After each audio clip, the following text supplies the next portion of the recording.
My name's Eric Zimmer, and I'm a PhD student in the history department. And the project that I've been working on for the last year is called the History Corps.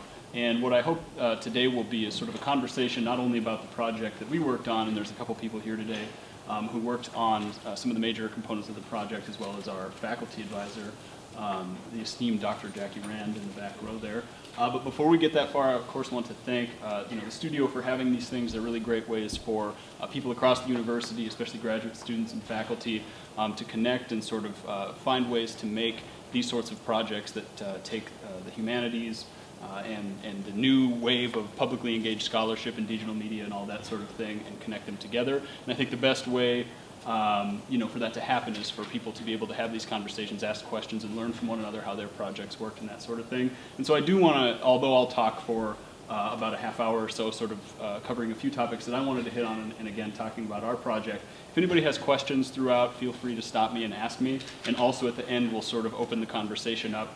If anybody has specific questions about anything that I talked about, or if you have a project that you're trying to get started and you're trying to figure out how to move forward with that, be happy to talk about that. And also, I understand it's the lunch hour, and I really appreciate everybody coming out for that. But if you have to leave halfway through or a few minutes early or something like that, feel free to do that.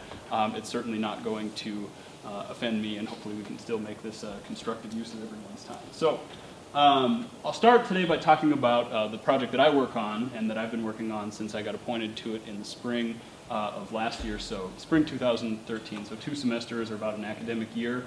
I've been with the project, and the History Corps, as our mission statement mentions, is simply an endeavor that the history department has taken on to try to use oral histories and digital media to express to the Iowa community, the whole state, everyone from Iowa City to the western reaches of Sioux City and out that way, what the history department at their university and essentially what their tax dollars do for them, right?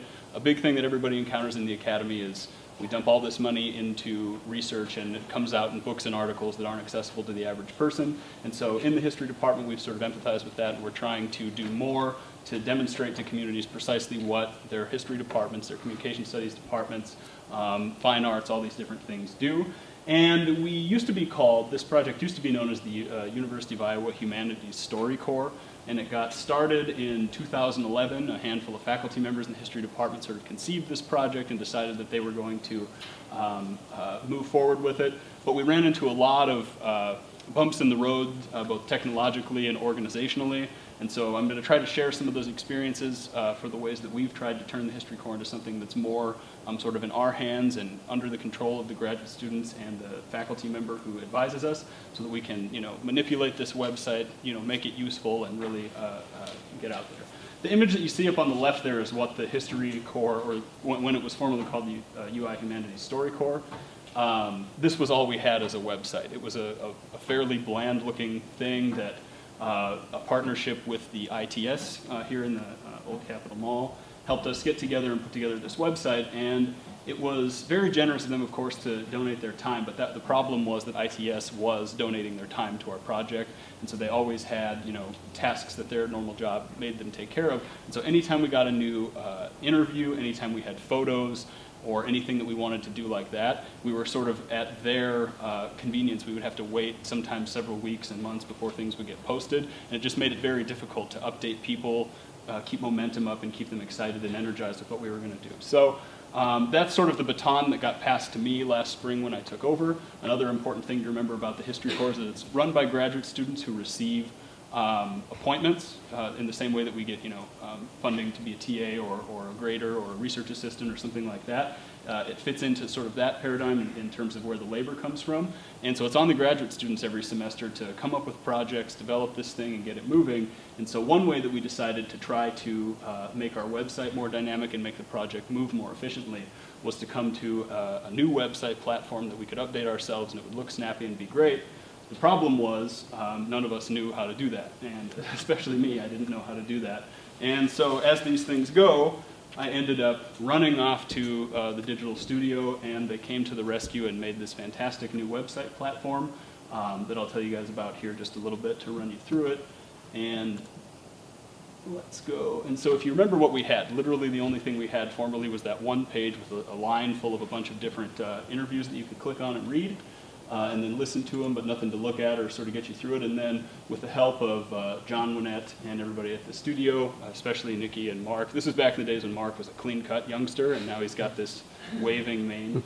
Anyway, but Mark helped us find a new server, a new website platform. We ended up going with WordPress, but one thing that I sort of want to keep in everybody's mind as we sort of talk about these things is that there's any number, and I'm sure a lot of you know more about website design and all of the sort of technological aspects of these things, much more than I do at least. But I didn't know very much at all. I knew that WordPress was out there, I knew that Tumblr was out there, but I didn't know what to work with, so I met with, Mark and Nikki, and I said, what can we do? And they said, well, you're kind of hopeless, but we'll see what we can do. And they gave me this new WordPress platform. And we got started, and we have all these different tabs up top that explain different aspects of the project. But the really key ones that I think that you'll find are useful are this new ability of ours to have a tab where we can organize our ideas and organize our content in such a way that you can create different little segments online of different projects that you want to work on. So we're not just doing oral histories with the history core. If you remember at a slide earlier, so I had oral histories written up there to remind myself, but of course I forgot to talk about it.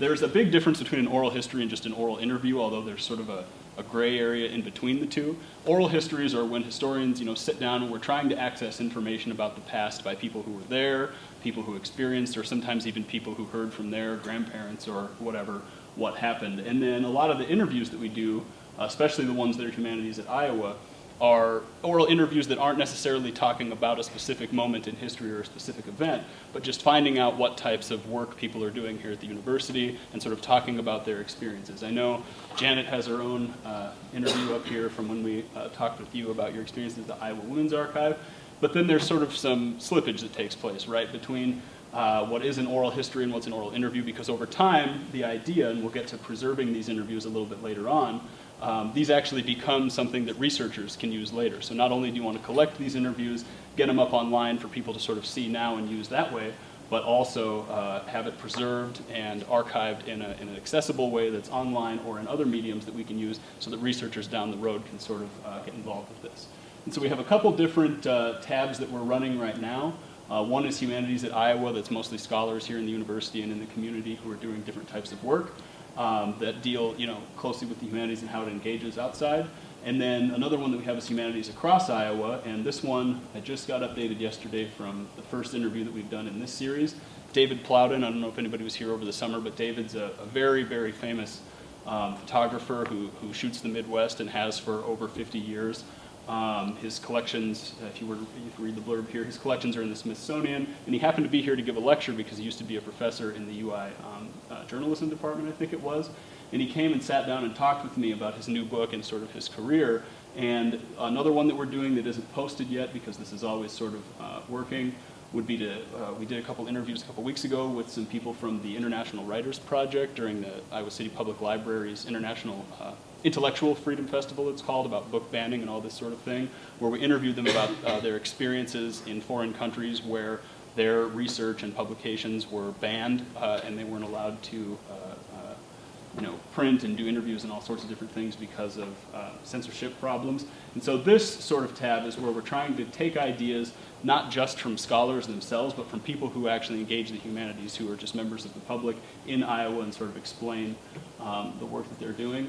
But I think the sort of the signal project that we've worked on so far would be the 2008 flood project, and this was a collaborative effort between the History Corps and a public history seminar for graduate students that Professor Rand actually led last spring.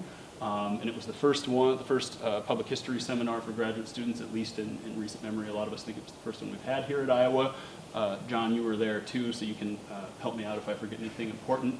But basically the idea was, how do we take the History Corps' mission, which is to sort of, obviously, like I've said, connect to Iowa, connect what we do in the history department to the state, but also to collect some oral histories, but also to combine it with a classroom, right?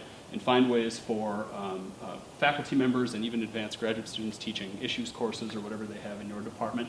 How do you take something like the History Corps and make it applicable in the classroom? And we'll get to this more a little bit later in terms of how you can organize that and how it can work.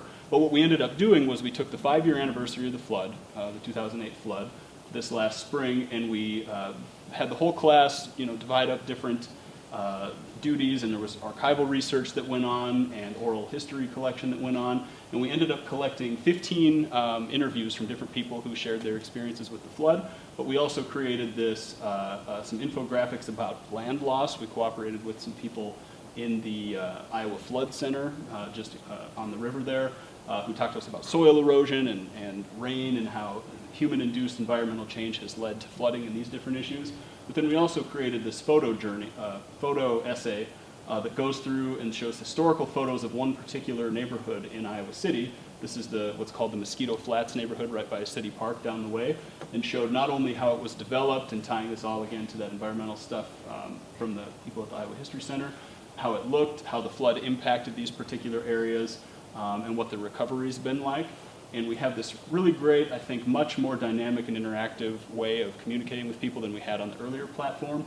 And the best part is it's all something that we can do from our own desks, from graduate students working on their own time. And we don't have to go into all of them here, but we have the capability to have a citations page just like you would in a book or a journal article that shows where all the sources were coming, citing primary sources, other authors, that sort of thing, as well as acknowledgments and links to further information and all that kind of information. So it becomes a very dynamic tool for sort of growing and using in the classroom, but also, again, telling these community stories. And then, as I mentioned, if we click here, 15 oral histories from members of the community who, we always have a little blurb explaining who they are, but then it goes through what their experience was like with the flood and all that sort of stuff. So this is what we're working with in terms of the project and where it is now, just to let you guys sort of know what's up with History Corps. But then the big thing I wanted to get to today was not only talk to you about what our project is specifically, but to get more into figuring out how you would go about a project like this. I don't know if anybody in here is interested in starting sort of a digital humanities project in their own department, or if there's those sorts of ideas floating out there. But I think there's three major steps or three major areas of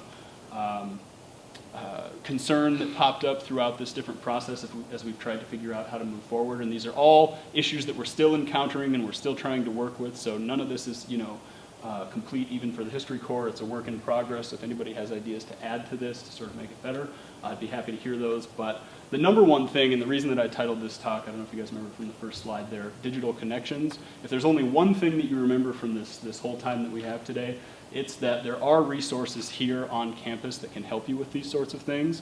And it might sound obvious, and I know that the studio and the people at the university archives down in the library try very hard to get their services out there and publicize them so people know about them. But very frequently we would have some problem where we couldn't figure out how to get something on the website, or we couldn't figure out how to archive these things long-term online, and we didn't, nobody was an expert in how to do these things. And it turned out that just by talking to a handful of different people from different groups across campus, they would connect us to, John's office or different groups down at the library and get these taken care of. So if you have one of these projects and you have an idea and you want to get it figured out, try to collaborate, use the resources here on campus to get it up and running. And we'll give a couple more examples of that as we go through. But of course, the big thing, if you're going to be diving into one of these projects, the first thing that sort of faces you is getting started, right? Everybody knows whether it's a research project or something like this, it's one thing to have a really good idea and another thing to actually make it happen and hit the ground running, right? And we found, and this has sort of been shared with me from people who were involved with the early stages of the project, but taking the idea, pitching it to different powers that be within your departments or the colleges, and of course getting everything approved, either in terms of the labor, how it's going to be used, whether or not graduate students are going to be involved, what sort of credit they'll get. But also, once you've sort of established that level where it's, in a sense, an official university project, that opens you up to being involved with all of these other outside groups that we've been talking about. DSPH is more than happy to work with you, and in our case we ended up being able to share server space and things because we're university affiliated, and all of that just gets opened up, so that's an important first step. Another thing that you want to be thinking about, of course, and I had to sign one even to talk today, Audrey came up, consent forms, copyright issues with photographs, these are all sort of the nuts and bolts, the infrastructural things that you have to be thinking about, because what you don't want to do is do a bunch of interviews or collect a bunch of photos and put them online, and after the fact have somebody come to you and say, it turns out you can't use that, and then you've got all these issues that showed up. So you want to be trying to have some forethought and figure out how things are going from that end. It's also really great to have faculty sponsors, and not just faculty sponsors, but to work with groups like the Obermann Center. Jennifer New here is in the Obermann Center, and she and I have worked together in a number of different capacities. They actually offer for graduate students the Obermann Institute on Public Engagement in the Academy, right? That's what it's called. Every January, and you can go there, learn about all the different issues that are involved with public engagement across a number of fields, but also use that to, grow these different relationships with people across campus, get to know some names, get to know some people, figure out what sort of issues you're going to be up against trying to put together one of these projects, but also, get started on actually working through them. In terms of other than just groups like the Obermann Center, faculty sponsors like Professor Rand has really taken a big role this semester. It's her first semester leading the project, and she has this vision where we're going to start doing a lot more to connect the project to hopefully bigger projects that will develop in the next couple of years, and just be working up to that slowly. And these are just, again, things that you want to have sort of in your mind as you get started. But the big thing is, excuse me for 1 second. Once you've got, the project and the idea moving, and maybe you even have some content that you've developed because you've done an interview or you collected some photographs or something like that, getting online is obviously a big challenge. There's all sorts of issues that you have to face in deciding what type of website you want. The questions I have up here are really basic ones that I had to think back and ask, how's my website going to look? What's it going to do? Will it have audio capabilities, video capabilities? Will it have a particular look? Do you want to be able to link to a lot of outside places? What types of things do you want to do? And this is where groups like DSPH can really help you, because they can explain not only how to do those things, but along with each one of those questions comes, issues of bandwidth, issues of server space, who owns that, who's going to pay for it in some cases. They also know a lot about where to find free, server space or different things that you can use within WordPress, in our case, to get free services and that sort of thing, and sort of maximize what's out there for free available on the web. Again, I point out that there's different groups across campus that you can work with, and I just have a couple of the examples that we've worked with, the studio being the biggest one. But Iowa Research Online not only had, for our flood project, they have an entire archive and a series of other oral histories that were done in 2008, right after the flood had happened, but also hundreds of photographs that they have of the flood, and they allowed us to access them and use them on our website and put captions on and that sort of thing. And then, of course, Connie Mutel is who we worked with over at the Iowa Flood Center during the flood project, and she shared her research with us, referred us to other people, really sort of helped bolster the research aspect of the project, in the sense that she was sort of the expert on erosion and environmental issues and flooding and that sort of thing, that helped sort of give that extra element of legitimacy to the project that we were working on. So if the first thing that you got to worry about is getting started, all these sort of infrastructural issues, the second big thing is this issue of getting online and how you're going to go about doing all those things. And then the third issue, I would say, is how to preserve it, how to keep your ideas around, how to make sure that not only are the items that you've collected in terms of oral histories and photographs and that sort of thing preserved online, but also archived appropriately so that people can use them later on. And the big question, I think, and we sort of addressed this a second ago, is that how are you going to make this project that you're working on useful to the people around you, to the current generation, right? How are you going to display it online? These are the issues you face. In terms of how researchers are going to use these in the future is another big issue. And you want to be able to organize this stuff, get it set up in such a way that it's searchable, it's findable. People can find old copies of the website to see what it looked like before we manipulated it or changed it in different times, before we moved to entirely different platforms maybe. One of the ideas that we have sort of going right now is that all of these different, the tabs that you saw on our website, each one of those little tabs is a small component of a larger project that hopefully one day we'll be able to completely reorganize and put together into something that addresses maybe not just Iowa history, but all of the Midwest, right? And so what you want to be able to do is keep your information, keep it organized so it's accessible right now, but you also want to be looking down the road to wonder, to think about not only how researchers will use it in the future looking back at our time now, but how you'll be able to change whatever content you have and make it adaptable to a new medium, maybe a better website, maybe some future technology that we are not familiar with yet, but just to be able to move forward on this. And then The other big thing that has less to do with just sort of the technological aspect. So if the three things about getting your project up and running were these, infrastructural, institutional issues that you face in your department, the second thing is actually getting it online, and the third thing is preserving what you have online for future generations.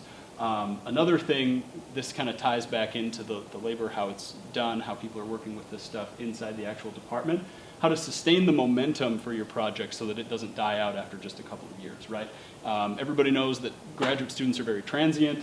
You're here for a couple of years, maybe you get a research grant on the fly and you're gone for a year. One of the big issues that you face is that a project like this could lose steam and somebody will come in and there's not enough information sort of sitting there for them to be able to take the reins and move forward with it.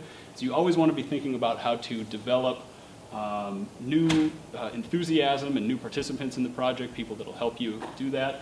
And I think that students and faculty are the two obvious sort of answers here, but there's different ways that you can emphasize this and make it important so that students want to work on this, right? Most graduate students don't jump at the opportunity to add another, responsibility to the million things that they have going on all the time. But what you can do, I think, is figure out how to show graduate students how this is important for them.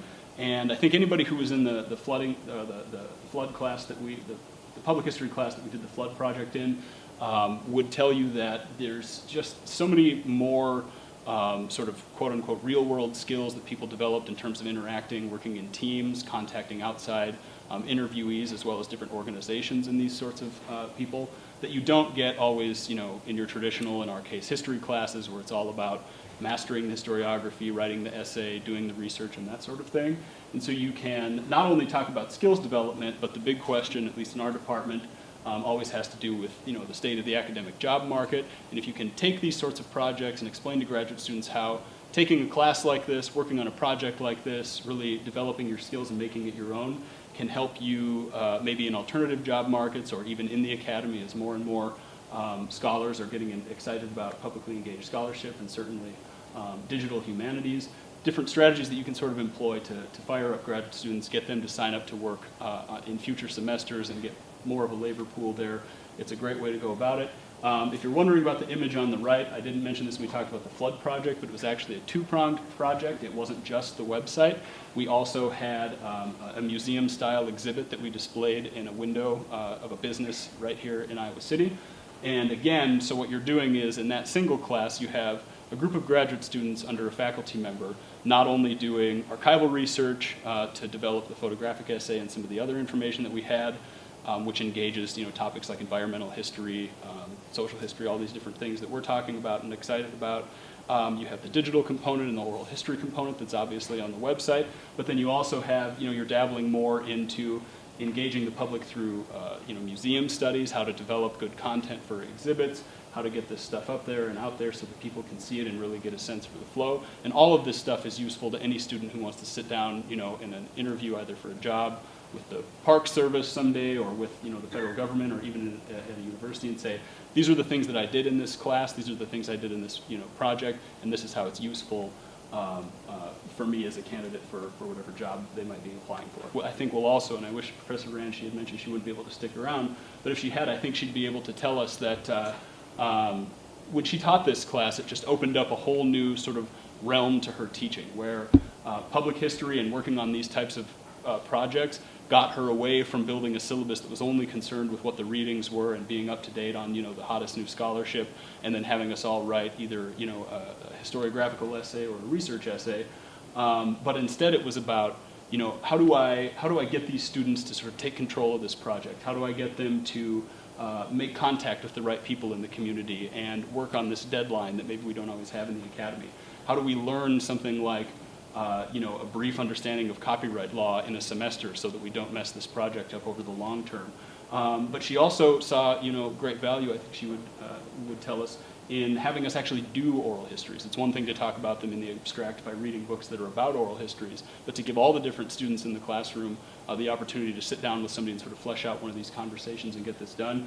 It's an excellent opportunity. I know there's a couple faculty members in the audience here, and also if anybody's an advanced graduate student, feel free to come to the History Corps and ask any one of us. If you're interested in doing oral histories in your classroom, if you want to incorporate any element of this sort of thing any of the digital aspects of the project that we work on, we'd be more than happy to help you do that, because I think that one way to really sustain this momentum, again, is not just to convince students that it's worth their while to work on a project like this, but to convince the faculty and the administrators within the department that this is something that serves sort of the very, very traditional role of the academy, and that you're teaching something very important and engaging this sort of entire new wing of the academy. So I think I covered most of the major points that I wanted to get to, and I wanted to open this up to questions and comments. I did put a couple of additional resources up here.